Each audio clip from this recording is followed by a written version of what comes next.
nos ajudar aqui nessa empreitada de discutir cardiologia com esses meninos e discutir um pouquinho de cardiologia nesse tema que quase saiu do campo da ciência e quase virou até político, né? Isso. A cloroquina e hidroxicloroquina quase que criaram um partido dela, né? Um partido político. Isso aí. Virou time de futebol. Virou até religião, acho que virou um pouquinho de cada coisa, mas eu gostaria de te agradecer. Estou numa aula na pós-graduação, eu pedi um minutinho para te apresentar, e você sabe que eu digo que a gente, ultimamente, eu tenho medo de abrir uma gaveta e ver um link de web meeting me chamando. Né? Eu tô com esse... É igual aqui, é igual. Então, nós estamos iguais. Mas eu gostaria de agradecer, as meninas da diretoria vão estar com vocês até o final da aula. Eu não sei se elas pediram permissão, se você autoriza, nós temos um canal do YouTube para gravar, meio que para divulgar para a comunidade da Escola de Enfermagem, se você autorizaria, que com certeza eu queria assistir, mas a gente não consegue estar nos dois lugares. Eu ainda estou dando uma aula de eletrocardiograma lá para o pessoal da pós-graduação agora. Maravilha. Mas eu te agradeço e quem sabe a gente faça muitas parcerias e fique à vontade se precisar de alguma coisa de nós da Unifesp, da Escola de Enfermagem, sinta-se à vontade. Meninas, depois passem as meninas vão passar o meu contato, o meu e-mail para você, se precisar de alguma coisa, beleza. Estamos aí. Pessoal, maravilha. Espero que vocês aproveitem bastante a aula do professor Pedro Braga sobre cloroquina, hidroxicloroquina e as alterações cardíacas que têm muita ligação com o construto principal da nossa liga acadêmica. Tá bom? Muito obrigado, meninas. Parabéns por mais esse evento e mais tarde nos falamos, ok? Obrigado, professor. Eu que agradeço. Obrigado pelo convite. Tchau, tchau. Imagina, tchau, tchau.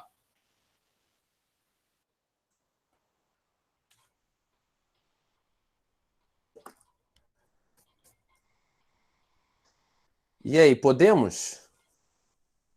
Vamos lá? Podemos. Então, boa noite, pessoal. Eu agradeço a Liga Acadêmica de Enfermagem e Cardiologia Paulista, agradeço a presença de todos vocês, agradeço a presença e o aceito do convite do professor Pedro. Essa aula nasceu, na verdade, de um momento que, no começo desse mês, eu pude assistir a aula do professor Pedro na Liga Acadêmica de Cardiologia e Pneumologia da Escola de Enfermagem Alfredo Pinto, que é a Escola de Enfermagem da Unirio. E a gente, olhando a qualidade da aula, quão legal foi, a gente decidiu trazer isso para a LAEC. E, professor, mais uma vez, muito obrigada. E a gente espera que vocês aproveitem bastante esse conteúdo. Isso, eu que agradeço a vocês. Eu já falei, esse tipo de atividade é muito enriquecedora, ainda mais em um momento tão excepcional que a gente vive, né? É um momento histórico.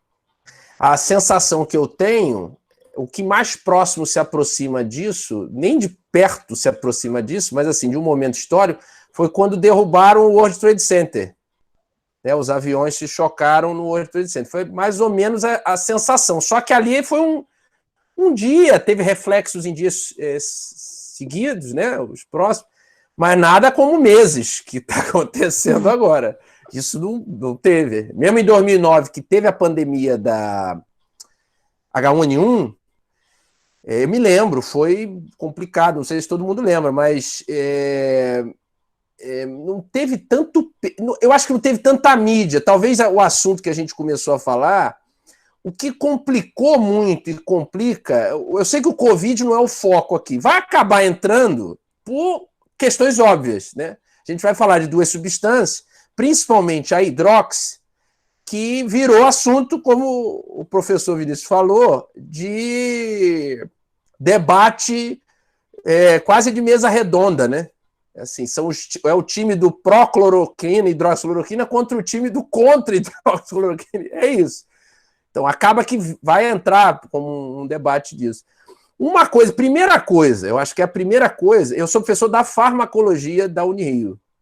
Então, a primeira coisa que eu digo para vocês é o seguinte: farmacologia, a área médica como um todo, mas principalmente a farmacologia, que é uma disciplina que eu acho que ela é um link muito forte entre o básico e a parte clínica.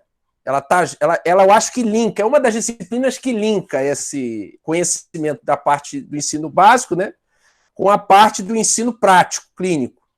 Então, essa disciplina, e como um todo na área médica, a gente não pode, de maneira alguma, e vocês estão observando isso claramente, de maneira alguma deixar que fatores políticos, sociais, econômico, então, eu chamo a atenção de vocês também, que a gente pode até conversar, ao final a gente pode conversar algumas coisas interessantes, porque a indústria farmacêutica, ela tem um lobby mundial muito forte, porque é muito rica. Então, influencia muito o resultado de estudos, tem muito peso em decisões políticas. Então, talvez até por trás das decisões políticas em torno de cloroquina e hidroxicloroquina, teve um lobby da indústria farmacêutica. Então, é complicado isso.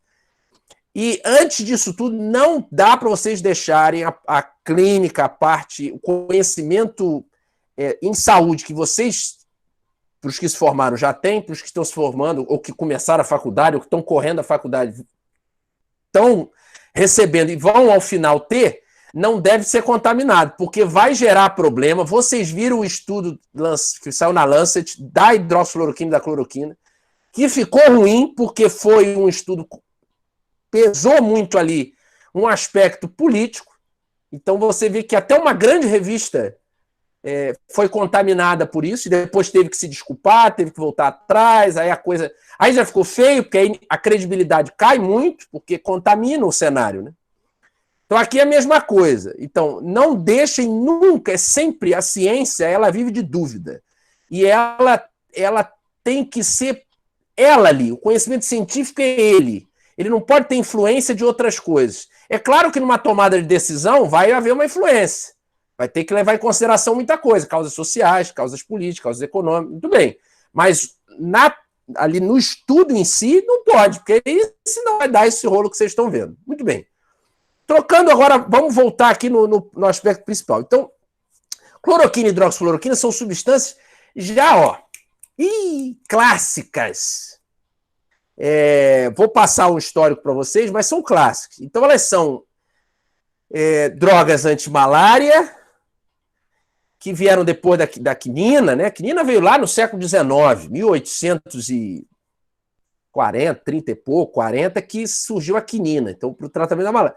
Depois, já no século... Aí vai até o século XX, início do século XX, surge a cloroquina. Então já é clássica, essas substâncias são clássicas. E elas têm emprego em outras patologias, que não tem nada a ver com a malária. Quer dizer, elas são um tipo de droga, de substâncias, né, de princípios ativos, que foram sintetizadas para um objetivo e, ao longo do tempo, foram escritos papéis que vocês... Agora, nessa parte do Covid, quem não lembra ou não tinha ouvido falar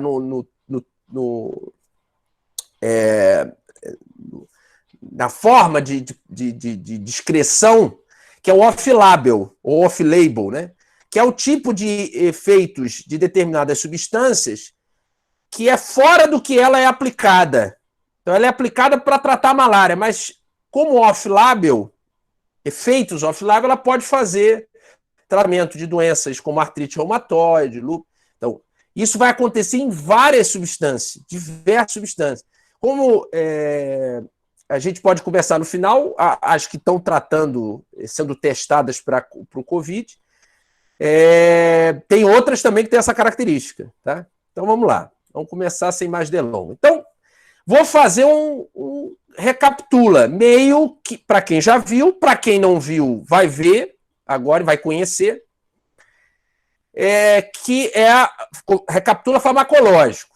para vocês começarem a entender até a gente chegar no efeito adverso. E o foco nosso é o efeito adverso cardiovascular. Então, vocês vão entender como é que chega naquele efeito adverso cardiovascular ali. Elas são... Vou começar na cloroquina, que foi a primeira. Então, cloroquina é da classe que vocês estão vendo aqui, 4 aminoquinolinas. Então, o que é o aminoquinolina? É essa estrutura aqui, ó. Vocês estão vendo? Esses 2 anéis cíclicos, benzenos aqui, com a presença de uma amina. Então, isso é 4-aminoquinolina. Qual é a diferença da cloroquina e da hidroxicloroquina? Então, estruturalmente falando, a hidroxicloroquina, olha o nome dela aqui, ó, hidrox. Então, ela tem um radical hidroxila aqui. É a diferença. Vocês podem ver que na cloroquina você não encontra esse radical hidroxila aqui. Essa pequena alteração vai provocar mudanças de farmacocinética, não de farmacodinâmica. O mecanismo de ação não muda, é o mesmo. Mas a cinética, quer dizer, é aquele trajeto que o corpo faz com a substância, tem uma alteração. Então, por isso que, quando vocês viram aí nessa época de Covid falar muito da hidroxicloroquina, ela é mais estável do que a molécula de cloroquina. E ela tem, e com isso, ela também tem uma tendência um pouquinho diferente de provocar efeitos adversos, dentre eles os cardiovasculares. Tá? Então, guarda esse primeiro ponto.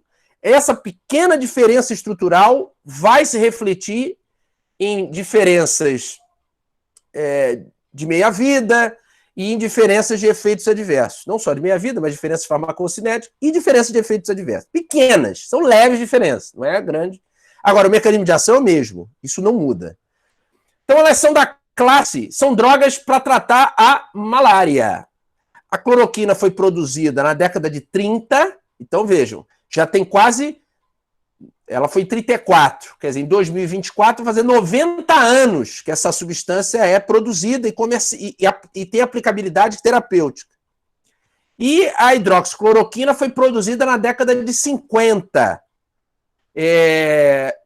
Há muitos anos atrás, a gente tinha produtos como, por exemplo, alguns tipos de bebidas gasosas que continham cloroquina.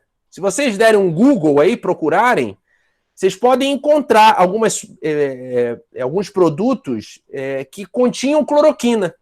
Tá?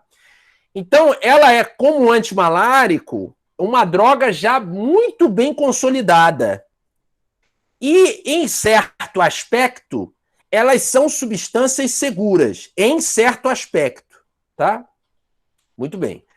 Então, elas são da classe das 4-aminoquinolinas e aqui nessa figura que vocês estão vendo, elas são metabolizadas no fígado. CYP, para quem não viu, não é aquele... Estados Unidos tem mais isso, aqui no Brasil nem tem muito. Aqui é rádio como 89 FM, né? A Rádio Rock Paulista, aqui no Rio é 102.9, mas lá nos Estados Unidos tem aquelas siglas antes, WK, então isso aqui não é sigla de rádio não, CYP é uma família de enzimas hepáticas, principalmente hepáticas, elas são distribuídas pelo corpo, que tem a capacidade de metabolizar diversos tipos de substâncias.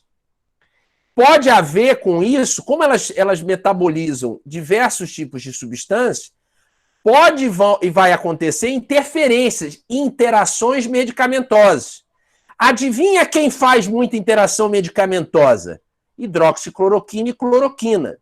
E hidroxicloroquina e cloroquina fazem interações medicamentosas com substâncias que tratam, por exemplo, a insuficiência cardíaca. Vou lhes dar um exemplo. Cite um exemplo. Vou lhes dar um exemplo. A digoxina, um digitálico. E que é uma substância também já consolidada no tratamento da insuficiência cardíaca, vai tratar determinados níveis dessa insuficiência cardíaca, não é em qualquer paciente, mas um ponto importante da digoxina e dos digitálicos é que eles têm janela terapêutica, eles têm uma margem de segurança entre as doses eficazes e tóxicas muito estreitinha.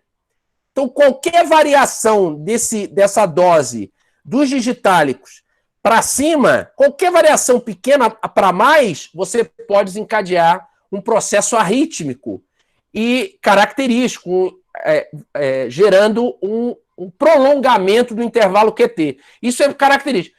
E a hidroxicloroquina e cloroquina, como elas têm muita interação com substância, com enzimas desse processo metabólico, elas vão também interferir e podem interferir com diversos tipos de substâncias, drogas, dentre elas os digitálicos, e, consequentemente, provocar efeitos adversos cardiovasculares. Então, esse é o primeiro ponto. Vamos lá.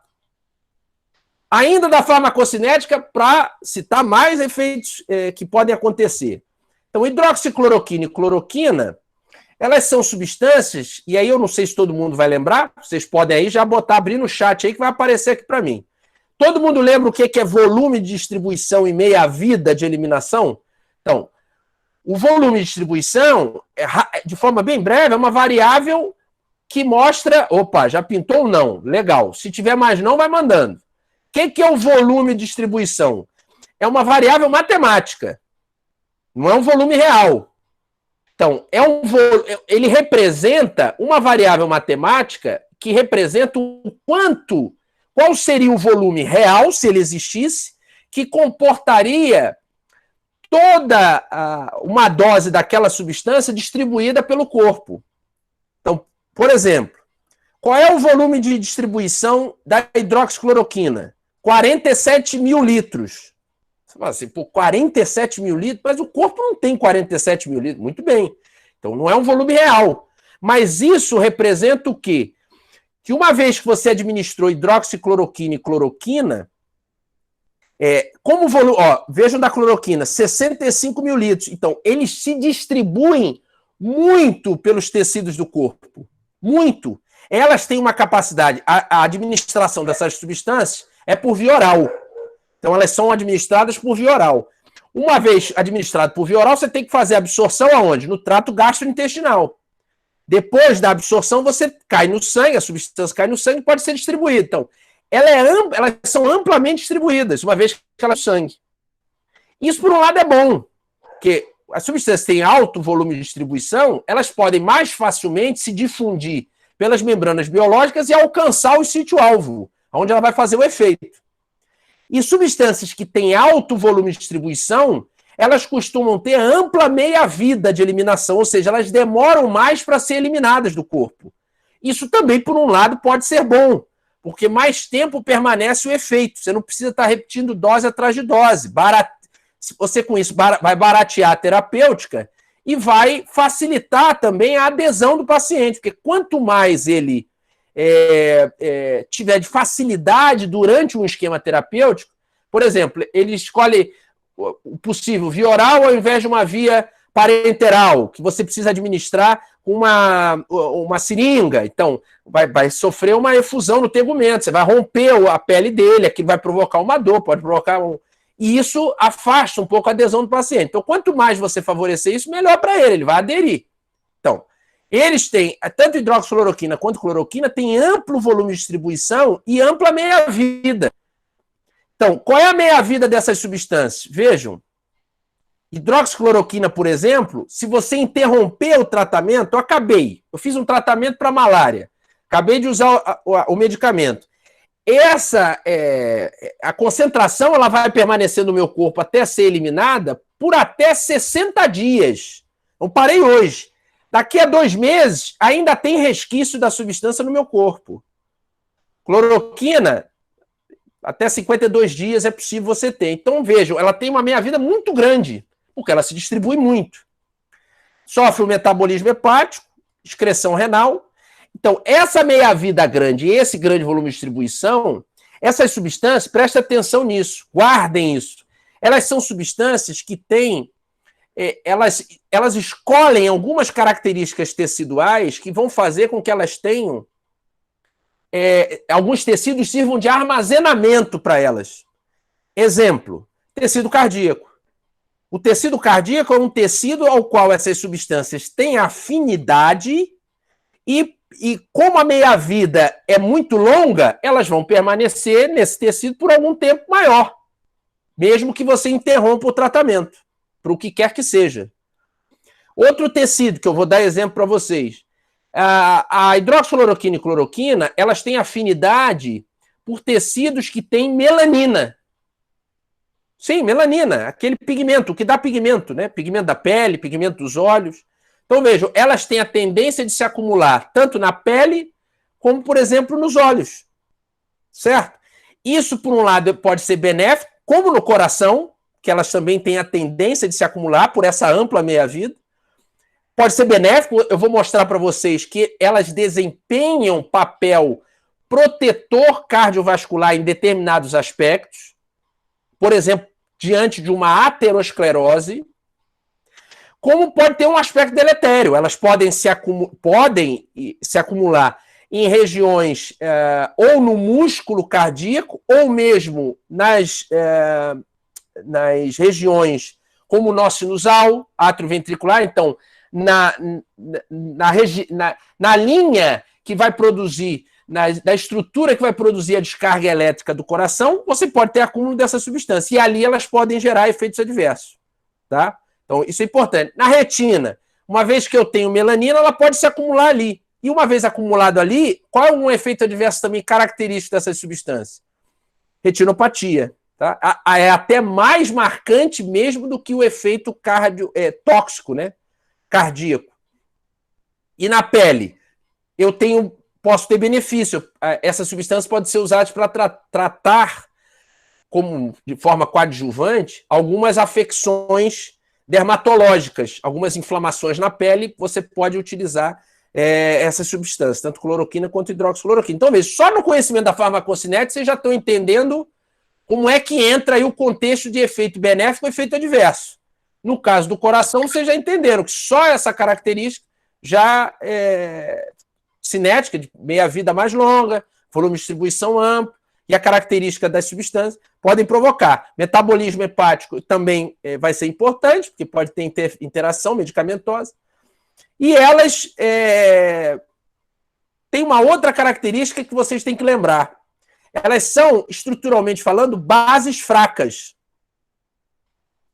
Então, os fármacos podem ser ácidos ou básicos, caráter ácido ou básico. Essas substâncias são bases fracas. Significa dizer que em locais que eu tenha pH ácido, exemplo, uma região inflamada. Se você tem um tecido inflamado, você tem um aumento dos níveis de íons H+, nesse tecido. Como consequência, o pH diminui, um pH ácido. Então, uma droga básica num pH ácido sofre sequestro por pH. Ela vai ganhar H+, vai se ionizar, e uma vez ionizada, ela vai ficar impossibilitada de se difundir de maneira facilitada ou de maneira simples pelas membranas. Então, ela fica retida ali. Então, em locais ácidos, outro exemplo de um local ácido, o interior de algumas organelas citoplasmáticas. Por exemplo, os lisossomos, que a gente já vai tocar basicamente particularmente nessa organela. Então, em locais ácidos, hidroxicloroquina e cloroquina também têm tendência a permanecerem armazenadas, digamos assim. Ou os tecidos que eu tenha um pH mais ácido vão servir de armazém para essas substâncias. Até aí foi? Professor, temos uma pergunta. Fala, vai. A Gabriele perguntou. Fala. Mesmo no tratamento de outras patologias, os benefícios dessas drogas são maiores que seus malefícios? Muito boa pergunta. Então, isso é uma coisa que aí vai entrar na questão do Covid e dos efeitos cardiovasculares deletérios que vocês ouviram e leram bastante, ouviram bastante em relação à Covid. Toda terapêutica que vocês vão participar, vocês têm sempre que observar isso. O risco versus o benefício. Não dá para dizer, eu vou englobar toda a farmacologia aí, tá? Tem fármacos que você tem, aí eu vou voltar no conhecimento da janela terapêutica. Não sei se vocês lembram, para quem não lembra ou para quem ainda não viu, janela terapêutica é uma janela de doses, é um intervalo de dose. entre uma dose mínima eficaz e uma dose máxima eficaz ou mínima tóxica. Então, as substâncias têm diferentes janelas terapêuticas. Tem as que têm ampla janela terapêutica. Exemplo, aspirina. Aspirina tem uma ampla janela terapêutica. Você pode ir de doses de 75 miligramas até doses de 350 miligramas, por exemplo.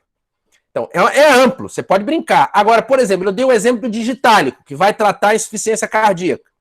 O digitálico, a janela terapêutica é muito estreita. O lítio, que vai tratar transtornos bipolares, fase maníaca, né, de transtorno bipolar.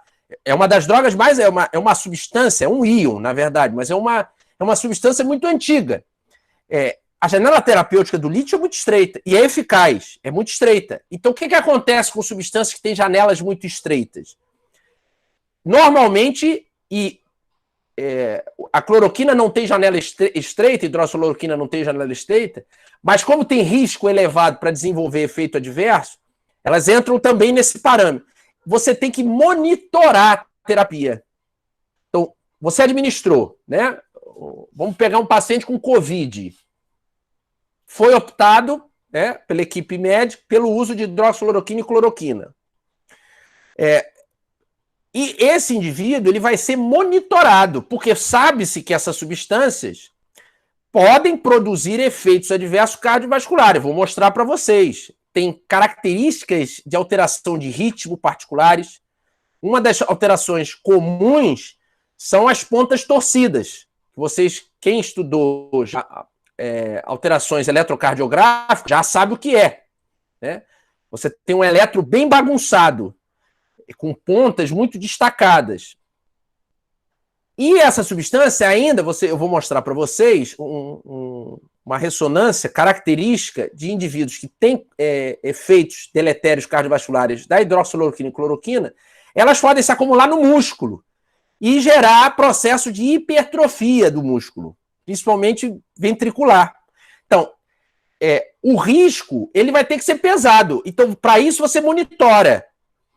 Se para qualquer paciente, para qualquer doença, o risco é o mesmo? Não, não é. Cada organismo é um organismo.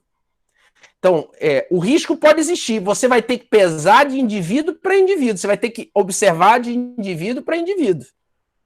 Pode ter um indivíduo que é mais sensível por características genéticas dele. E a gente vai tocar nisso e efeitos adversos dessa substância aqui.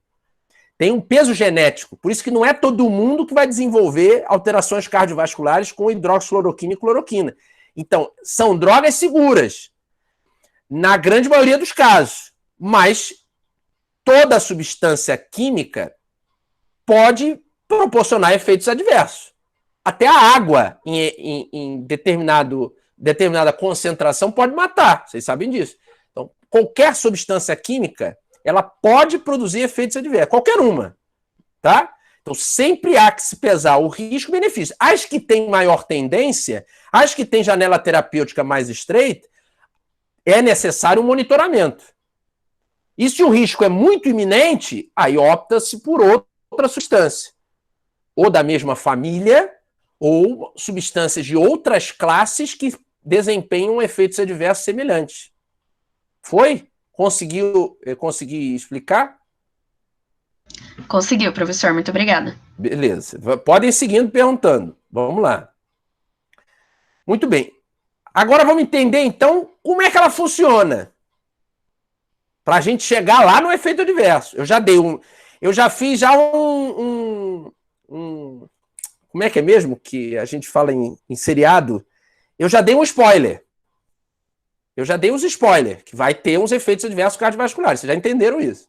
Mas vamos entender como é que chega lá. Então, qual é o mecanismo de ação? Originalmente, essas drogas são antimaláricas. Então, elas vão atuar sobre a proliferação dos plasmódios no organismo do hospedeiro humano. Certo? Basicamente, elas vão atuar na fase eritrocitária do plasmódio. Então, ele vai ter diferentes fases. Eu não sei se todo mundo lembra de parasito. Aí, de novo, assim, olha a ciência básica aí. Parasitologia. você tem fases hepáticas e fases eritrocitárias do plasmódio, né? Então, ela vai atuar no estágio eritrocítico do parasita, que é o estágio onde eu tenho a proliferação do parasita. Como é que o parasita faz? Aí recapitula da parasitologia. O plasmódio, quando ele tem essa fase eritrocítica, ele vai dentro da hemácia criar vacúolos, que vocês estão vendo aqui na figurinha, olha aqui, ó, Plasmodium food vacuole. Então, isso aqui é o quê? É um vacúolo alimentar, entre aspas, né? Vacúolo alimentar, se fosse uma tradução grosseira, do plasmódio.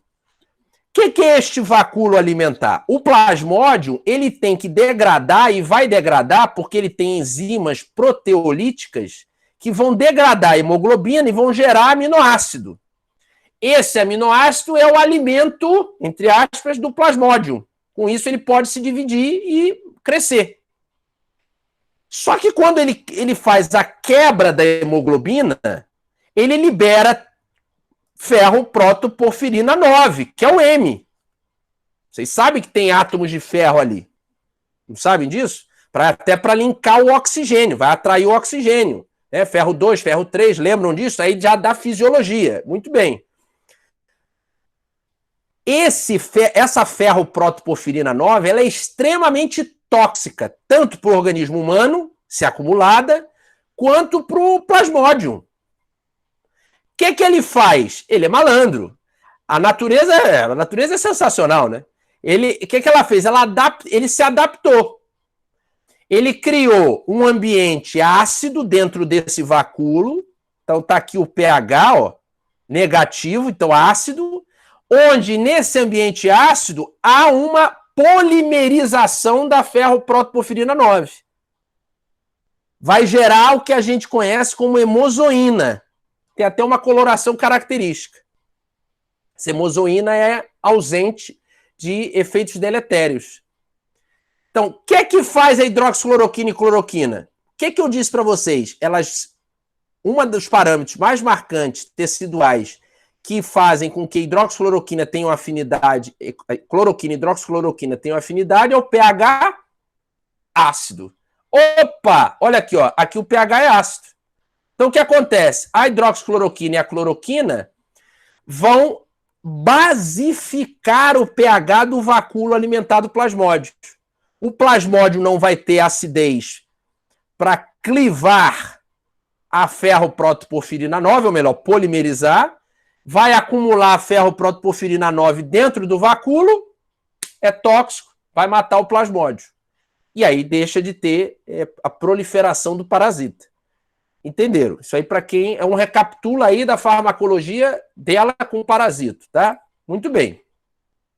Mas hidróxido, como eu falei, essas substâncias, elas podem ao longo do tempo ser descritos efeitos que vão levar a uma aplicação delas off-label, quer dizer, você tem efeitos adicionais. Um dos efeitos adicionais que ao longo dos anos, das décadas, foi descrito para essas duas substâncias é que elas têm um potencial imunomodulador. Opa, aí nós vamos na imunologia. Sim, aquela disciplina que é puxada, que não é todo mundo que gosta.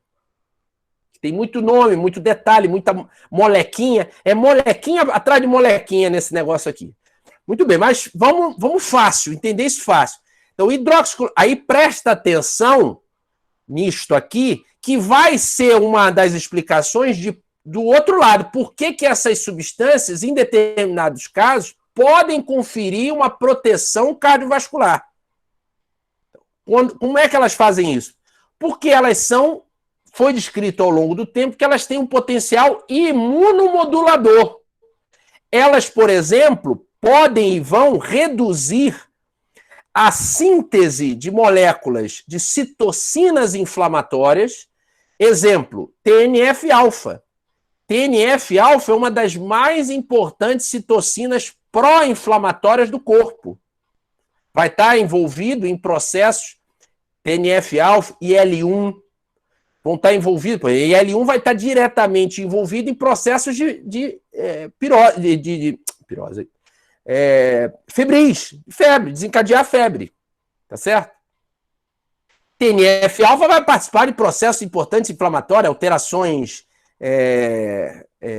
ativação de leucócitos, vai estar participando ali. Então, veja, isso aqui é uma figura mostrando um tecido onde eu tenho um processo inflamatório, e esse tecido vocês podem trazer como se fosse um desencadear de um processo fisiopatológico de aterosclerose, onde aquele LDL oxidado é fagocitado pelo macrófago, uma vez que esse LDL oxidado fagocitado, ele em acúmulo o macrófago não vai conseguir, bem resumidamente, não vai conseguir fagocitar, vai haver o acúmulo no interior desses macrófagos, esse acúmulo vai tornar o macrófago uma célula espumosa, e esse acúmulo de célula espumosa no interior dos vasos vai começar a provocar alterações inflamatórias que vão desencadear processos maiores e até associado com a cascata de coagulação,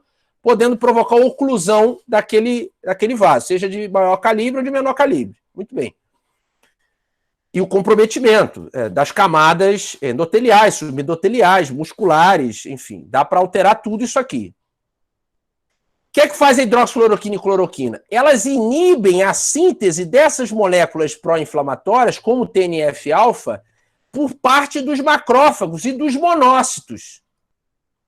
Nesse tecido, na região de tecido que eu tenho um processo inflamatório, como, por exemplo, de aterosclerose. Então, na aterosclerose, esse processo de acúmulo desses macrófagos e ativação, o macrófago ele existe em duas formas, em duas subfamílias ou subespécies. Uma forma M1, que ela é mais branda, tá? E que tem a característica dela principal é a apresentação de antígeno, e nós temos a forma M2. A M2 seria uma tropa de choque do macrófago, mais ou menos mal comparando. É uma tropa de choque que chega para tacar fogo. É para resolver o problema. Essa forma M2, ela vai produzir citocinas, quimiocinas, vai fagocitar, vai dar uma amplificada naquela resposta inflamatória. Então, em processo aterosclerótico, você vai ter caracteristicamente essa subfamília M2. Muito bem. Então, vai ter muita citocina, muita quimiocina, muita atração de outros leucócitos para a região. Então, aí vai proliferar o processo aterosclerótico, associando a isso com a cascata de coagulação, protrombótico. Então, quando esse TNF, por exemplo, está em excesso, o que acontece na região próxima, aonde eu estou começando a ter um processo aterosclerótico? Eu tenho um aumento, que eles estão chamando aqui de uma elevação da regulação. Esse LAN é moléculas de adesão de leucócitos. Moléculas de adesão de leucócitos. Então, o processo aterosclerótico começou no interior, né? Você tem o endotélio, eu estou mostrando o endotélio aqui. No interior, nas camadas interiores, vasculares, começou o processo aterosclerótico. Começou a produção pelo macrófago dessas moléculas pró-inflamatórias, começou a suprarregulação de moléculas de adesão de leucócitos, começou a produção de quimiocinas, atrai granulócito. Que granulócito? Ele está aqui na figura, um deles, neutrófilo. O que acontece? O neutrófilo tem receptor que vai se ligar a essas moléculas de adesão de leucócito. Então vai começar o quê? O neutrófilo a sofrer o processo rolamento e vai adentrar o endotélio vascular. Quando que é o extravasamento. Quando tem esse extravasamento do endotélio, o endotélio ele tem uma junção, que é o que vocês conhecem como tight junction, ou junção oclusiva, tá? Ou comunicante. Está aqui, a junção. Quando há uma região inflamada, por exemplo, a vasculatura por aterosclerose, que eu tenho extravasamento desse neutrófilo, ele vai forçar essa junção. Então vai acontecer isso aqui com o endotélio. O que acontece com isso aqui com o endotélio? Quando isso aqui acontece com o endotélio, começa a adentrar no endotélio, ele perde a permeabilidade seletiva dele. Então começa a adentrar o endotélio outras moléculas, outros neutrófilos, outros leucócitos, outras moléculas pró-inflamatórias. Começa a haver um estresse oxidativo, que vocês estão vendo aqui, ó, produção de espécies reativas de oxigênio, nitrogênio, começa a ter a produção de óxido nítrico inflamatório por decorrência da inflamação, o processo de aterosclerose está instalado. E ele é amplificado, né?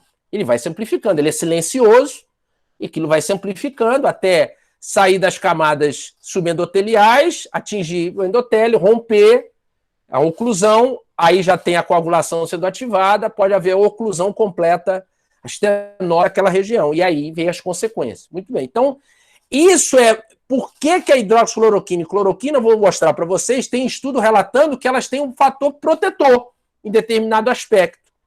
Porque na reumatologia, que é onde vocês vão encontrar a maior aplicabilidade da hidroxicloroquina e cloroquina, na reumatologia, essas substâncias são usadas por anos e anos pelos pacientes. Em média, para vocês terem uma ideia, cloroquina e hidroxicloroquina, tem trabalhos que relatam isso, tem pacientes que podem utilizar, em média, 12 anos. Tem paciente que utiliza isso 35 anos seguidos. Por exemplo, paciente com artrite reumatoide. Ele utiliza cloroquina e hidroxicloroquina por 35 anos seguidos. Nesses pacientes, por longo período de tempo, lembrem-se, a meia-vida é longa, um amplo volume de distribuição, tem afinidade por tecidos, tecido cardíaco, tem afinidade por tecidos com melanina, tem afinidade por locais ácidos. Isso vai aumentar, como a Bárbara tinha perguntado, o risco ao desenvolvimento e comprometimento do tecido cardíaco.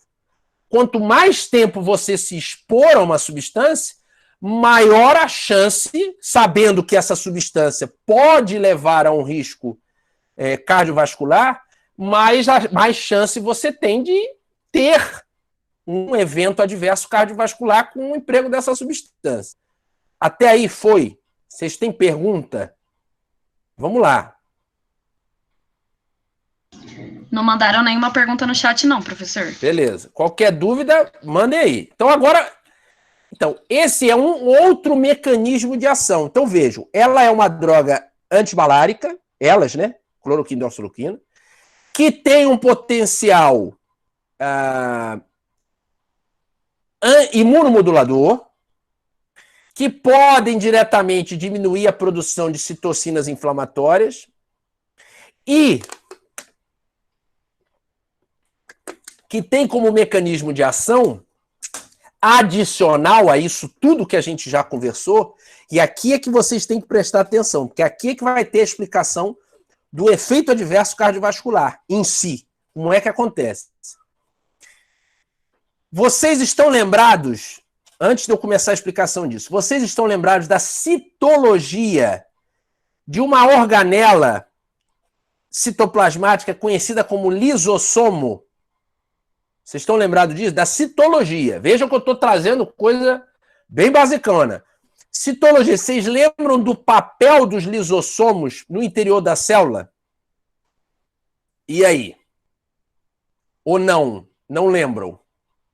Opa, Vitória disse que sim, beleza. Mariana Bruno lembra, beleza. Muito bem. Sim, legal. Então, beleza. Então, veja. Maravilha. Maravilha. Ô, Mariana, eu vou comentar rapidinho. Bem resumido, mas não preciso muito que vocês lembrem. Legal. Então, veja. O lisossomo é um tipo de organela citoplasmática que participa do processo de degradação, digestão celular. Seja uma digestão de moléculas internas, que é o processo conhecido como autofagia, ou de moléculas externas, que vão ser endocitadas, fagocitadas. Certo? Então, ele tem um papel... E esse processamento que o lisossomo faz serve para, no caso de uma... vamos pegar o exemplo, que a gente já falou do Covid. No caso de uma infecção, o lisossomo degrada o patógeno que adentrou a célula E esses produtos gerados da degradação podem e vão ser apresentados, como vocês estão vendo aqui na figura, por molécula de MHC classe 2, e aí poder desencadear um processo de imunidade. Primeiro, a imunidade inata fez esse serviço, e um processo de imunidade adaptativa em sequência dessa apresentação de MHC classe 2. Então, veja, o lisossomo tem um papel fundamental nisso aí. O que é que faz? Agora, como é que o lisossomo faz isso? Deixa eu passar aqui uma figura antes, eu já volto nisso aqui que eu quero. Eu já volto lá. Os lisossomas, eles têm no interior deles um pH ácido. Já disse tudo para vocês. Hidroxicloroquina e cloroquina têm a tendência, por serem drogas básicas, de se acumularem em locais, em tecidos, em organelas, que tenham pH ácido. Beleza, então vocês já entenderam que hidroxicloroquina e cloroquina vão se acumular no interior dos lisossomos. Agora eu vou voltar lá. Então, como eles se acumulam no interior, elas inibem, impedem, diminuem a atividade das enzimas lisossomais, das hidrolases lisossomais. Como consequência disso, há uma diminuição da apresentação desse antígeno, que pode ser um antígeno patógeno, mas pode ser também uma linha de sinalização. Olhem para a letra B aqui da figura, um processo de sinalização de moléculas próprias. Se vocês lembrarem da imuno, quem teve imuno, essa sinalização TLR aqui é Toll-like receptor. São receptores do tipo Toll. Essa sinalização de receptores de tipo Toll, ela é interessante para reconhecer moléculas de DNA ou RNA, quer dizer, ácido nucleico. Uma vez que eu tenho a ligação de DNA e RNA aqui, eu vou desencadear um processo, uma cascata. Ele vai ser maturado pelo lisossomo e eu posso aqui ter uma cascata de sinalização pró-inflamatória. Onde é que acontece essa letra B aqui? Eu pergunto a vocês. Em doenças reumatoides, né? Como artrite reumatoide, lúpus, síndrome de Sjögren e outras. Eu tenho, olha só, um anticorpo que vai, nesses indivíduos, que reconhece o material genético, o ácido nucleico próprio do indivíduo, se liga a esses receptores, a essa via de sinalização tipo Toll, tem a ativação, olha lá, Toll-like receptor 7, 9, sinalização, expressão de moléculas pró-inflamatórias. Isso aqui vai acontecer no endossoma. Então, há uma endocitose desse anticorpo com esse ácido nucleico, e isso vai seguir uma via pró-inflamatória. Então, é assim que desencadeado o processo inflamatório de uma doença autoimune, como essas doenças reumáticas que a gente tem. Por isso a cloroquina e a hidroxicloroquina são úteis nas doenças reumáticas, porque elas interferem com as proteases hidrolases lisossomais. Nós não temos a degradação dessas moléculas, nós não temos ativação de vias pró-inflamatórias de sinalização, não tem apresentação de antígeno e, como consequência, você diminui a inflamação. Então, elas são classificadas como imunomoduladores. Esse processo é um processo benéfico. É o que a gente quer que a hidroxicloroquina e a cloroquina produzam. E aí tem trabalhos que mostram, como vocês vão ver aqui, por exemplo, esse trabalho aqui, olha só, são os benefícios cardiovasculares e metabólicos da hidroxicloroquina em pacientes com artrite reumatoide. Então, vocês vão ver muito trabalho de eventos cardiovasculares em pacientes que tenham doenças reumáticas. Por quê? De novo, porque essas drogas são usadas por muitos anos nesses pacientes.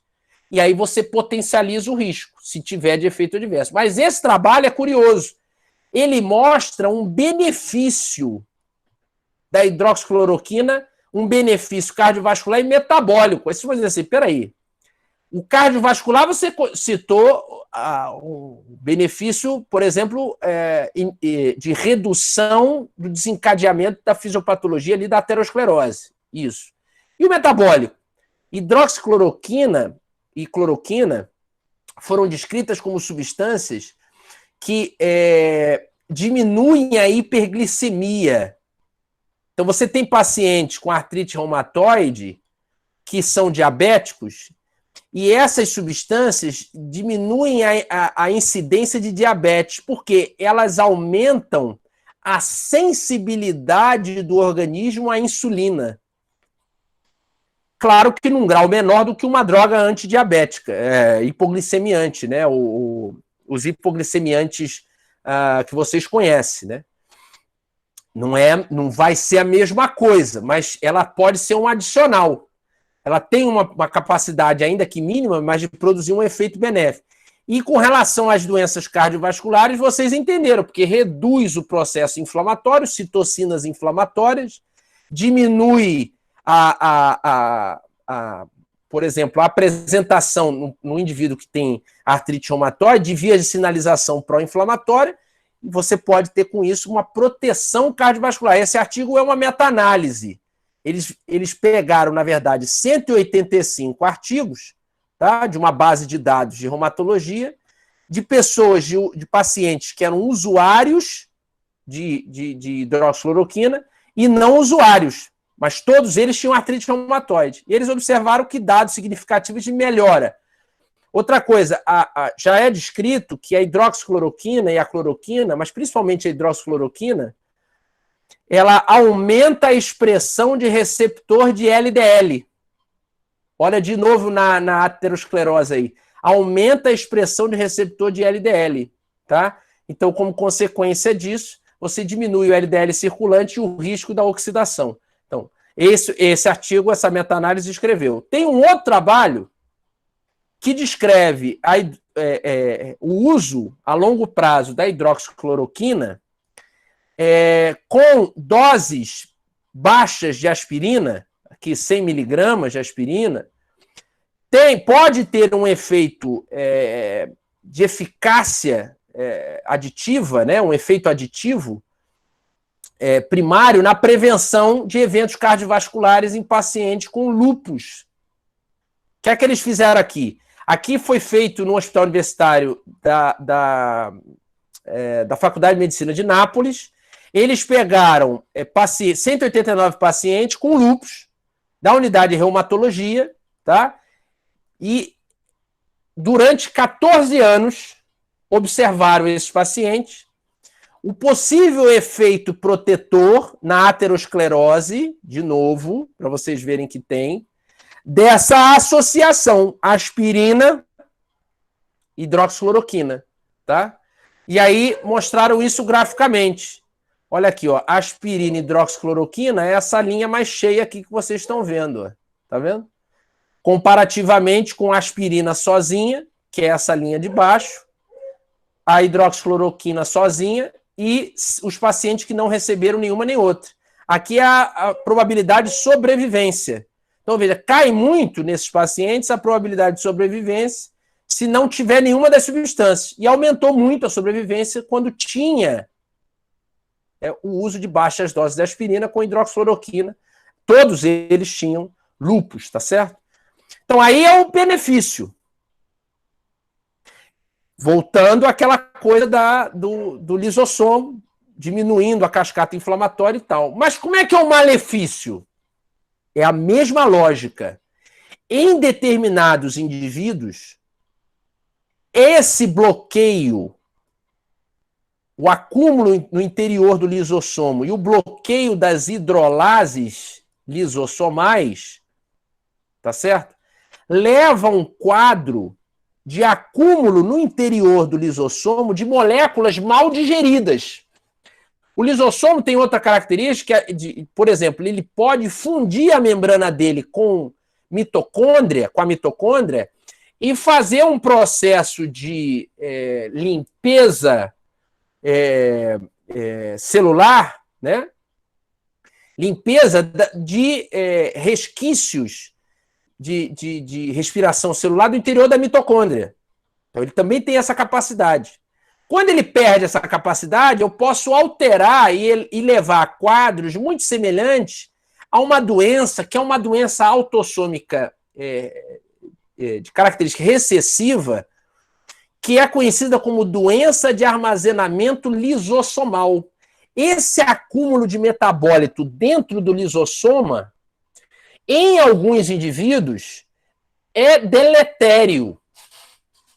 É deletério. Então, os lisossomas têm várias enzimas, olha, vários grupos de enzimas. Vocês estão vendo aqui. Essas enzimas vão ter características de degradar diferentes tipos de substratos. Vocês estão vendo aqui. Quando eu tenho a presença da hidroxicloroquina e da cloroquina, eu vou comprometer o funcionamento dessas enzimas, que precisam de um ambiente ácido. Então, eu vou interferir na digestão intracelular, eu vou interferir de moléculas de fora, exógena, e vou interferir de moléculas endógenas. Então, vou interferir na autofagia. E, como consequência, eu vou passar do Covid, se der tempo no final eu comento do Covid, tá? Então, deixa esse slide aqui que no final, se der tempo, eu volto. Eu vou interferir assim nesse processo e eu vou produzir um quadro, essas drogas podem produzir um quadro análogo ao Lysosomal Storage Disorders, que são doenças ou desordens de armazenagem lisossomal. Tem indivíduos, essas doenças são genéticas, é um grupo de mais de 70 doenças. Para vocês terem uma ideia, olha a quantidade de gene que é envolvido ao desencadear dessas doenças. Alguns desses genes, mutação desses genes, vão provocar manifestações clínicas específicas, essas caixinhas em azul mais clarinho, e outros genes, mutações gênicas, vão causar sintomas inespecíficos. São essas mais amarelinhas que vocês estão vendo aqui. Tá vendo? Então, esses genes estão envolvidos nessas doenças. Elas interferem no catabolismo dessas macromoléculas. Então, acumula isso no interior do lisossoma. Quando acumula isso no interior do lisossoma, aí é que está o pulo do gato. Entra o organismo, essa molécula de lisossoma acumulado entra num processo pró-inflamatório, que é o que vocês estão vendo nessa figura aqui, ó, doenças cardiovasculares. É o raciocínio do que a gente está conversando. Doença cardiovascular, eu tenho o acúmulo desses lisossomos, ou no músculo cardíaco, ou lá no meu nódo sinusal, ou no meu nó atrioventricular, ou mesmo nas fibras de Purkinje, dessas estruturas lisossomais, desencadeando um processo inflamatório, que aqui na figura está escrito, ó, ativação de inflamossomos. Esse processo inflamatório, com produção de citocinas pró-inflamatórias, desencadeia alterações tanto no músculo cardíaco quanto na rede elétrica do coração. Adicionado a isso, hidroxicloroquina e cloroquina, presta atenção, podem e vão alterar a abertura de canais de potássio. Podem e vão alterar a abertura de canais de potássio. E aí, se a gente lembrar da fisiologia, da eletrofisiologia, vocês vão lembrar dos potenciais de ação cardíacos, né, do nó sinusal, então, que depende do cálcio, mas que tem o potássio na repolarização. Então, você vai alterar, do sódio, você vai alterar essa repolarização. E esses inflamossomos vão alterar a abertura e fechamento de canais de cálcio. Também vão alterar a despolarização do tecido. Tá entendendo? Aí, quando você já mexeu no íon, por esse processo inflamatório, você já desencadeou um problema elétrico, e aí daí que vão vir as arritmias, e você, como consequência, também vai do acúmulo dessas drogas no tecido, e como consequência, levando a essa alteração dos lisossomos e acúmulo desses lisossomos e um processo inflamatório no músculo, você vai levar a alterações musculares cardíacas. Então, o resumo da ópera aqui. Como é que são os efeitos cardiovasculares da hidroxicloroquina e da cloroquina? Os indivíduos que são expostos, e aí volta aquela primeira pergunta que a Bárbara me fez, o risco vai ser maior, porque normalmente são indivíduos que possuem doenças reumáticas, então fazem uso dessas substâncias por muitos anos, eles aumentam com isso a exposição e o risco, e o acúmulo dessas substâncias no tecido cardíaco, consequentemente, eu tenho alterações na atividade do lisossomo no tecido cardíaco. Então, eu estou induzindo essa doença de armazenagem lisossomal e, como consequência, eu vou alterar os cardiomiócitos e o sistema de condução, porque isso vai acontecer nos dois locais. E aí eu vou ter alterações, desorganização miofibrilar, de hipertrofia celular, de condução, olha aqui, ó, bloqueio atrioventricular. Então, vejam, como exemplo, que é um dos que vai ser possível, cardiomiopatias, com hipertrofia concêntrica, que é característico de toxicidade por cloroquina e hidroxicloroquina, biventricular, e aí eu levo a doenças cardíacas. Então, tudo que veio antes foi para situar vocês no como acontece. Se vocês entenderam como acontece, agora é sopa. Até o final a gente só vai mostrar os trabalhos que demonstram como isso acontece, em estudos de caso que vão ser relatados. Até aqui vocês entenderam? Tudo foi. Mesmo que não viu o farmaco, deu para compreender a coisa? Então, o passo aqui é essa alteração da hidroxicloroquina e cloroquina, que tem que ser benéfico, e é a ideia, na doença, por exemplo, doença reumatoide, o acúmulo é uma faca de, como diria minha avó, é uma faca de dois legumes. De um lado é bacana, porque você impede que o autoanticorpo desencadeia um processo inflamatório contra as minhas próprias células, o que é o que a gente quer numa doença autoimune, como a artrite reumatoide. Do lado, interferência nessa digestão e o acúmulo ao longo do tempo em tecidos, como no coração, vão levar a consequências deletérias tanto para o músculo cardíaco, quanto consequências de níveis desregulados de eletrólitos no nó sinusal, no sistema de condução atrioventricular. E aí eu vou ter as anormalidades elétricas, que são também características, tanto anormalidades direitas quanto esquerdas. É característico, vocês vão ver. E eu vou mostrar 2 trabalhos, mas qualquer trabalho que vocês procurarem vai ter lá. Pode ter ambas. Então você tem anormalidades elétricas do lado direito e do lado esquerdo, ou só do lado direito, ou só do lado esquerdo. Mas geralmente tem de ambos os lados as alterações. E quanto mais tempo vocês usarem isso, ou vocês verem pacientes utilizando isso, maior o risco disso. E principalmente, lembrem-se, essas doenças de armazenagem lisossomal, elas são de caráter genético. Então, os indivíduos que têm propensão genética a desenvolver essas alterações lisossomais têm maior risco. São aquele grupo maior de risco. Tá certo? Então, vamos lá. Vamos no primeiro trabalho aqui, ó.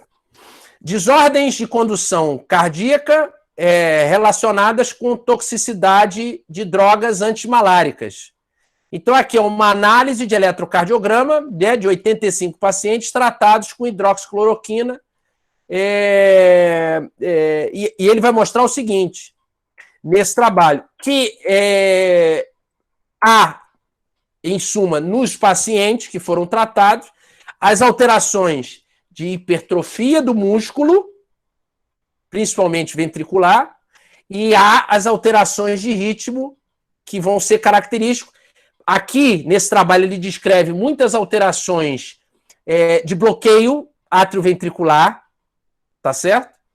Num outro trabalho, olha, condução, desordens de condução e prolongamento do intervalo QT, que é característico. Vocês vão bater o olho, eu vou mostrar para vocês, já vão bater o olho e vão dizer, opa, prolongamento do intervalo QT, QRS está alargado, beleza, com o uso do quê? Da cloroquina. Vou mostrar aqui para vocês, olha aí, ó. De cara, você já viu que tem o QRS mais alargado aí. De olhar, só de olhar você já enxergou. Aí, nesse caso, desse estudo, tá?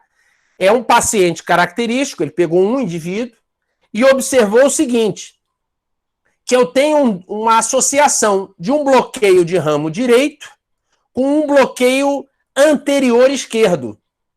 E aí eu envolvi e descrevi aqui embaixo para ficar fácil para quem ainda não viu isso. Então veja, qual é a característica de um bloqueio de ramo direito? Então, aqui eu tive um paciente em tratamento com cloroquina por longo período, aconteceu provavelmente aquelas alterações que a gente viu, e o bloqueio de ramo direito foi o quê? Eu tenho um QRS, olha aqui, ó, um QRS mais positivo na derivação 1 que na derivação AVF. Na AVF eu tenho ele todo negativo. Isso já é uma indicação que tem bloqueio de ramo direito. Quando você vê o QRS em D1 mais positivo que no AVF, você já tem uma primeira indicação. Quando é que você confirma isso? Quando você olha V1 e V6. V1 você está vendo o lado direito do coração. Então, os sensores, os olhos do cardiologista e de quem for ler o eletro. Todos os sensores, eles são os olhos que a gente vai observar, é como se fosse no eletro diferentes pontos de vista do coração.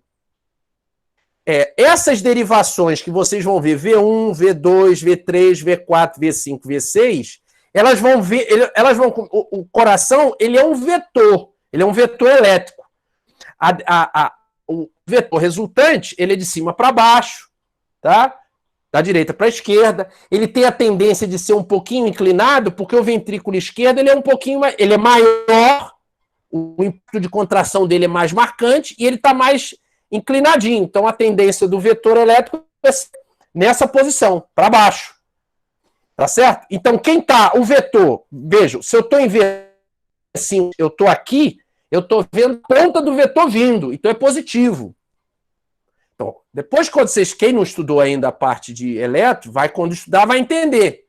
Mas mais ou menos para dar um rascunho aqui. Quando eu olhei V1 está aqui, ó. Eu estou olhando o lado direito do coração. Eu olhei V1, o que eu vi no V1? Vejam, o QRS, né? Eu faço uma onda Q, que eu estou vendo aqui, quer dizer, eu estou vendo um Rzinho, tô vendo, então, olha só, um Rzinho, e logo em seguida eu vou ver um R maior aqui, ó, que é o que a gente chama de R'. Vocês estão vendo aqui? Exatamente. É um padrãozinho que vocês vão observar, observa, ó, de novo aqui, ó, R, tá vendo? S, R', sobe de novo. Esse padrão é padrão de bloqueio de ramo direito. Aí você vai olhar para o V6. O V6 está onde? Está para cá. Ele está vendo o quê? Ele está vendo o lado esquerdo. Olha no V6. Olhou no V6. Viu que o S, então o que desce, está mais alargadinho do que o normal? Olha o S aqui. O primeiro nem está tão... Tá bom, dá para ver que está alargadinho, mas olha aqui, ó. Está alargado. Tá vendo aqui? Pronto, você tem bloqueio de ramo direito. Então você olhou, D1 é positivo, mais positivo do que AVF, né? O QRS é mais positivo. Foi em V1, você viu que tem o padrão lá, R, S, R'. E foi em V6 e viu que a onda S ela é alargada, você tem bloqueio de ramo direito. Isso aí, hidroxicloroquina e cloroquina é batata. Vai dar isso aí. Só que você também pode ter que é o que acontece aqui, um bloqueio esquerdo. O esquerdo pode ser tanto anterior quanto posterior. Neste caso, vocês vão observar que tem um bloqueio anterior. Eu vou mostrar já um que é um bloqueio posterior. Aguenta aí. Como é que é a característica do bloqueio anterior esquerdo?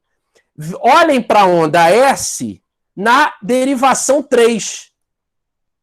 Como é que a onda S está na derivação 3? E olha para a onda S na derivação 2. Se a derivação 3 for mais negativa, a onda S, do que na derivação 2, olha aqui a onda S aqui, ó. Ele faz o R, pimba, vem lá para baixo, olha aqui, ó. Tá certo? Negativo. Mas olha agora aqui na terceira derivação, ó. Onda E e pá, vai lá embaixo. Então, é mais negativo, acabou. Você já tem um bloqueio anterior esquerdo. Tá certo? Vamos lá, vou passar para o próximo. Outro estudo. Olha aqui, ó. Hidroxicloroquina, quer dizer, a cardiomiopatia induzida por hidroxicloroquina. Então, aqui é um estudo de caso, é uma paciente do sexo feminino, 59 anos, tá? Tá aqui a descrição. Então, ela fez terapia crônica por hidroxicloroquina, tá? Por 13 anos. As doses acumuladas, eu não sei se eu anotei, deixa eu ver se eu anotei. Eu não anotei. Depois eu posso ver qual foi a dose que era usada diariamente dela, tá? Eu não coloquei aqui. Eu vou mandar o trabalho para vocês, fica até mais fácil. Se não me engano, era 400 miligramas dia. Eu não tenho, eu vou olhar no artigo. Daqui a pouco a gente dá uma conferida. Aqui eu estou falando que são as características, alterações comuns de hidroxicloroquina e cloroquina no eletro. Então, bloqueio atrioventricular de terceiro grau, alterações de insuficiência cardíaca pode estar associada, síncope, o bloqueio do ramo direito que a gente já conversou, o bloqueio do ramo esquerdo, olha aqui o padrão, ó, RS, R', prolongamento do QT. Então, isso tudo pode ter inversão de onda T. Esses são característicos. Se você tem intoxicação por cloroquina e hidroxicloroquina, ou efeito adverso característico de hidroxicloroquina e cloroquina, cardíaco é isso aqui. Você vai encaixar dentro de um desses aqui. Nesse estudo, nós também vamos achar um bloqueio de ramo direito. Então tá lá o nosso padrão que a gente acabou de discutir, do V1, V6 alargadinho. Aqui você tem até um V1. Deixa eu ver se dá para ver. Não, não dá para ver. Aqui dá para ver menos. Tá. Tem um outro trabalho que eu tenho que eu vou mandar para vocês que dá para ver melhor. Mas tem o mesmo padrão. E aqui tem um bloqueio posterior esquerdo. Lá era anterior, aquele outro. Então, como é a característica do bloqueio posterior esquerdo? Você vai ter um QRS. Olha a derivação 1. Tá? Derivação 1. O QRS mais negativo em D1, comparado às outras derivações, você vai ter mais negativo. A onda R em D3 maior que em D2. Olha aqui, ó. Em D3, a onda R maior que em D2. Então, bloqueio posterior esquerdo. E nessa paciente, eles fizeram também uma ressonância. E eles identificaram, que é fácil de vocês visualizarem aqui, as paredes ventriculares. Observa que tem uma hipertrofia e a hidroxicloroquina e cloroquina, elas marcadamente ocasionam uma hipertrofia concêntrica. Pode ser característico do ventrículo esquerdo, mas pode ser biventricular, como é o caso. E aqui ainda tem uma dilatação também em ambos os átrios. E a descrição, que no caso dessa paciente, foi da redução da função sistólica. Isso é bem representativo de efeito adverso de cloroquina e hidroxicloroquina. Uma hipertrofia concêntrica, porque de novo, há a tendência dessas substâncias se acumularem também, não só no sistema de condução elétrica, mas no músculo. E uma vez acumulados no músculo, e uma vez interferindo e gerando processos inflamatórios, nós vamos cair nessa hipertrofia, vias de sinalização e transdução de sinal, que vão cair nessa hipertrofia muscular, que no caso característico dessas substâncias é concêntrica. hipertrofia concêntrica ventricular. Aqui, por acaso, é uma biventricular. Não necessariamente isso vai acontecer. Tá? Geralmente é um dos ventrículos que vai ser acometido. Mas também vai depender do tempo de uso, da suscetibilidade do indivíduo. Não é em todo indivíduo que isso vai acontecer. Aqui foi um bom exemplo. Eu vou mandar esse artigo para vocês. Tem alguma dúvida até aí? E aí? Tá tudo bem até aí? Até que horas eu posso falar? Que eu acho que eu já falei demais, né? Já passei até do ritmo da caminhada. Professor, a gente está programando até mais ou menos 7h30, mas você pode se estender uns 15 minutos. Tá, então vou fazer o seguinte. Eu vou mandar os trabalhos para vocês. Vou ver aqui se eu... É isso mesmo. Eu vou mandar esses trabalhos para vocês. Prestem atenção nisso aqui. Perdão. Cadê minha caneta? Minha caneta já sumiu. Eu tirei aqui. Deixa eu voltar com a caneta aqui. Peraí. Prestem atenção que nesses trabalhos e outros que vocês podem ler, vocês vão, sem dúvida, encontrar na alteração de eletro padrão RSR', prolongamento do QT, bloqueio de ramo direito e bloqueio de ramo esquerdo. O ramo esquerdo pode ser o anterior ou posterior, vocês viram. No caso da musculatura, a gente vai ter alterações de hipertrofia que podem estar associadas à insuficiência cardíaca, quer dizer, à alteração sistólica, e aí vai se associar a um processo de insuficiência cardíaca, tá certo? E que aí pode ou não se associar a síncope como característica. Mas se a gente sintetizar o efeito hidroxicloroquina e cloroquina, efeito tóxico cardíaco, tanto no eletro quanto no músculo, está dentro disso aqui que eu coloquei aqui. Vocês vão achar isso aqui. Nada fora disso. É característico dessas substâncias. Agora, qualquer indivíduo vai ter? Não. Eles geralmente têm fatores predisponentes. Geralmente está associado àquelas desordens de armazenagem lisossomal e que vai estar, logicamente, associado a processos, alterações gênicas. Então, não é em qualquer indivíduo. Agora, quanto mais tempo esse indivíduo se manter sobre exposição, maior o risco dele desenvolver. Por quê? É uma meia-vida longa, é um alto volume de distribuição, tem afinidade pelo tecido cardíaco, só por aí você já vê. Outra, lembrem-se, cloroquina e hidroxicloroquina alteram o fluxo de potássio. Elas podem alterar a frequência de abertura do canal de potássio, tá? Tanto nó sinusal quanto o ato ventricular vai aumentar a propensão das arritmias que são características. E ainda, como característica, vocês podem encontrar as pontas torcidas, que é uma arritmia muito particular, vocês podem encontrar, inclusive quando há interação dessas substâncias com outras moléculas que já têm uma tendência a levar a alterações de ritmo cardíaco. Feito. Dá tempo ou querem que comente alguma coisa de Covid com hidroxicloroquina? Fala aí, Bárbara. Professor, o pessoal está pedindo, no começo tinham pedido e agora estão falando que sim também. Beleza. Então é o seguinte, deixa eu voltar agora lá naquela... Eita, espera aí que tô fazendo errado. Espera aí que eu já vou voltar naquela molequinha lá, naquela figurinha lá. Espera aí. Não, deixa eu botar maior aqui. Isto. Aí. Então, vamos lá. O efeito adverso no COVID cardiovascular que vocês viram é esse aí. Não tem mais mistério para vocês. Vocês entenderam como é que ocasiona um efeito adverso. Então, se o indivíduo já é cardiopata, de novo, essas substâncias, e aí deixar claro, elas não têm eficácia demonstrada no COVID. Na COVID, né?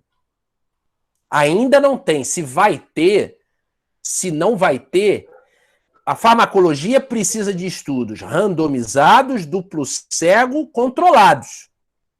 Se não for um estudo nesse desenho, qualquer resultado que você tenha, você não pode levar aquilo ali muito a ferro e fogo. Aliás, você não pode nem considerar. Você precisa que seja duplo cego, randomizado e controlado. Primeiro ponto. Segundo, o uso dessa substância... O que está sendo preconizado como antiviral no Covid? Hidroxicloroquina e cloroquina, ivermectina, que vem da classe das avermectinas, uma substância muito interessante usada no piolho, usada para tratar parasitas intestinais. Nitazoxanida, o Anita, uma excelente molécula para tratamento de gastroenterite viral intestinal, né? Tem que ser gastroenterite intestinal, né, Pedro? Pô, não vai ser gastroenterite nervosa. Muito bem. Que mais? Então, vão atuar sobre giardia, ameba, vírus, coronavírus que provocam gastroenterite, rotavírus, que mais? O Anita tem um amplo espectro de ação. Tênia, enfim, quer dizer, eumintos, amplo. Também está sendo preconizado. Remdesivir, vocês viram. Né? Favipiravir, não sei se vocês já ouviram falar. Favipiravir, outra molécula. Então, essas estruturas, elas têm particularidades. No caso da hidroxicloroquina e da cloroquina, qual é o papel na COVID? Veja, o vírus, a COVID, é uma doença inflamatória. É uma doença imunológica inflamatória, que ela é desencadeada por um vírus que é transmitido por via respiratória. Vocês entenderam isso? É uma doença inflamatória. Esse corona, ele é da classe de vírus, que são os coronavírus, que são vírus já antigos, já descritos já há muitas décadas, que eles têm a tendência de provocar, os mais antigos, eram gastroenterite e resfriados, resfriado comum. Em 2002 surgiu lá o SARS-CoV, foi o primeiro, que aí já era uma doença respiratória um pouco mais complicada. Em 2013, 13, surgiu o MERS-CoV, lá dos camelos, na Arábia Saudita. Já era uma doença mais grave até que o SARS-CoV-2. Só que o MERS-CoV, ele não tem a mesma habilidade de ser transmitido do hospedeiro humano, entre humanos, né? Ele tem uma maior dificuldade, porque o MERS-CoV mata muito mais que o SARS-CoV-1 e que o SARS-CoV-2. Então, graças a Deus, ele não... Mas ele está circulante. E o SARS-CoV-2 é uma nova subespécie aí dentro dessa família. O que é que ele faz? Ele vai lá se ligar na célula, ele tem que adentrar a célula, e uma vez dentro da célula, o que a gente acabou de conversar? Nós temos a endocitose, as enzimas lisossomais vão degradar esse capsídeo e vão liberar o material genético. Aqui, ó. Esse material genético vai utilizar o maquinário, tá, do vírus e da célula para fazer o quê? A proliferação e liberar novas molequinhas. O que é que faz a hidroxicloroquina e cloroquina aqui? Qual é a ideia para ver se tem ou nem eficácia, aplicabilidade? A ideia é que eles são imunomoduladores, atuando sobre os lisossomas, inibindo o pH ácido lisossoma, impedindo com isso a degradação da digestão celular, não é isso? É a mesma coisa. A ideia é impedir a degradação do capsídeo viral e, como consequência, impedindo a liberação do RNA viral e, assim, a proliferação de novos vírus. Então, eles têm uma função, se tiverem função na COVID, é muito mais no iniciozinho mesmo da infecção, muito no início. Mas essa infecção tem umas particularidades. Assim, o SARS-CoV-2, por exemplo, ele,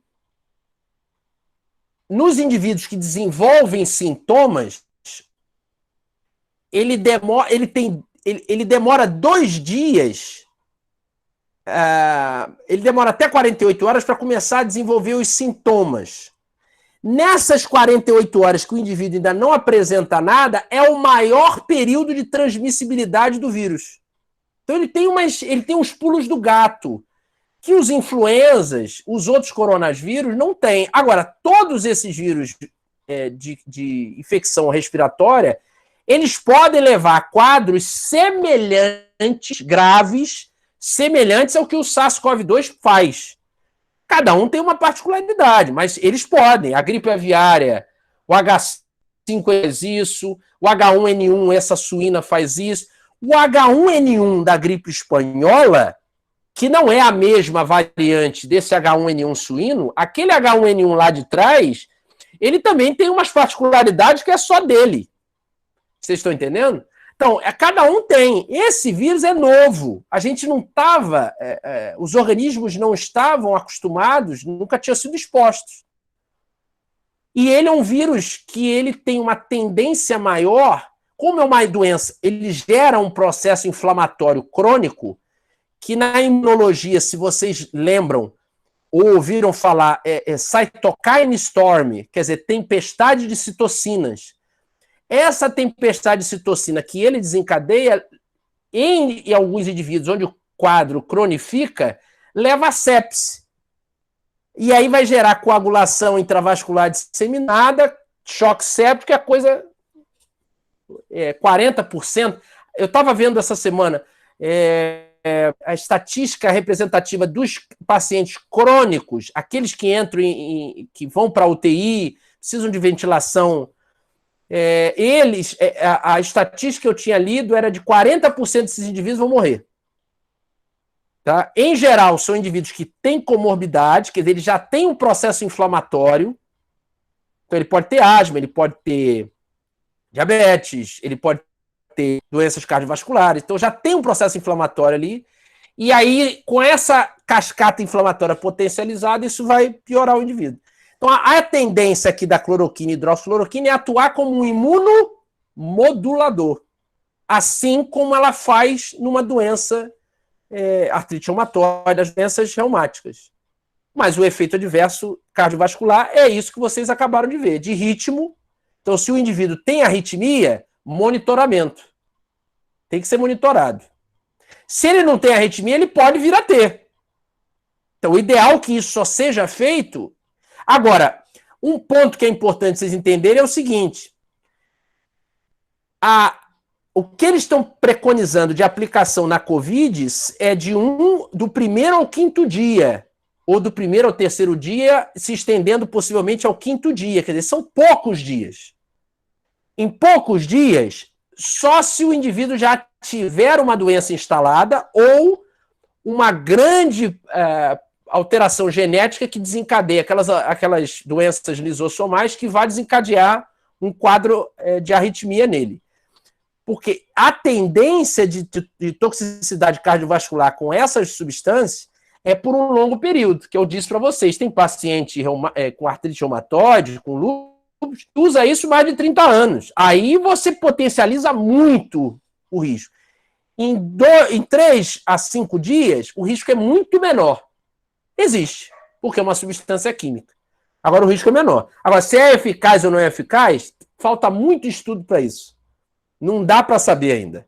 É muito na observação, vocês devem ter estudado muita gente que já está atuante, falar que observou, outros que não observaram, então precisa de muito estudo, tanto para ele, quanto para o ivermectina, quanto para o Anita. Remdesivir e favipiravir já são antivirais, já tem características específicas, já tem estudos, tem alguns estudos já mostrando que são eficazes. Tá aqui, ó, favipiravir. Eles são análogos de nucleotídeo, eles vão bloquear a RNA polimerase do vírus. Então o vírus não consegue, sem a polimerase, ele não multiplica o material genético, o RNA, e aí ele não forma novos vírus. Bom, falei muito. É isso. Tô aqui. Se quiserem, tamo aí. E aí, Bárbara? Professor, fala. Não surgiu mais nenhuma dúvida até agora. Então, a gente queria aproveitar para te agradecer muito. Eu acho que eu falo por todo mundo quando eu digo que a aula foi muito boa. Então, obrigada por aceitar nosso convite. Foi excelente, de verdade. Olha, sempre que vocês quiserem, vocês têm meu contato, eu vou mandar a aula para vocês. Ô, Bárbara, depois você me manda Quer ficar com o meu e-mail? Você tem o meu e-mail? Você tem, não tem? Vocês têm. Eu tenho, sim. Então, eu vou mandar pelo aquele e-mail da Liga, então, a aula. Vou mandar os artigos para vocês lerem. Inclusive um artigo só de hidroxicloroquina e cloroquina, geralzão, até para quem ainda não fez farmaco ter uma noção da coisa. Outra coisa, vou fazer propaganda. Quem quiser, olha aqui, ó. O canal também está à disposição da Liga, tá? Conexão em Ciência, rapidinho, é um projeto de extensão que eu tenho aqui na Unirio. Tá? Foi criado por mim com alguns alunos e um amigo meu que é pesquisador lá da Fiocruz do Pará. E eu tenho aulas lá, a gente faz live. Então, o que vocês quiserem, o canal está à disposição. Não tem problema, tá certo? E quem quiser, entra lá, acessa o canal, vê algumas aulas. Tem aula de farmacologia, tem algumas coisas de fisiologia, tem algumas coisas de Covid. Show? Fechou? E agradeço o convite. O que vocês precisarem é só mandar. Tá certo? Tá certo. Muito obrigada, professor. Alguém perguntou qual é o nome do seu canal. Tá aqui, ó. Olha aqui no slide aqui, ó. Conexão em Ciência, ó. Conexão em Ciência. É só acessar lá. E aí o que vocês quiserem, se tiver algum vídeo que interessa a vocês, pode baixar, ou eu baixo, ou eu gravo de novo para vocês e mando, ou vocês quiserem baixar. Entendeu? Não tem... Estou à disposição de vocês. A partir do nosso contato, eu quero e acho importante vocês continuarem fazendo isso. Muito.